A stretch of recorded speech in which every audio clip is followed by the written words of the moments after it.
Hello, this is Mindy, and today I'd like to show you how to prune seedless flame grapes.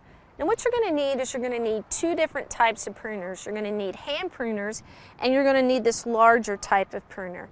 The reason for that is you have thin parts of the vine and thicker parts of the vine.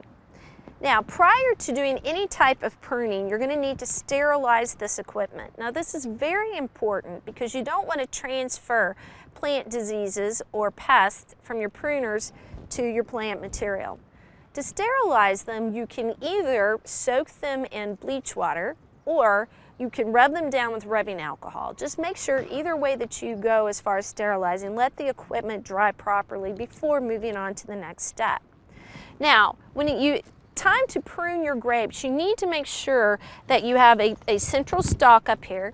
You want one vine that will go to the left and grow up and one vine that goes to the right. If you have any vines that are crossing over, make sure that you cut those off. Now when you're pruning your grapes, not only should you thin it out and make sure you have the central member, but also make sure that you remove any dead plant material.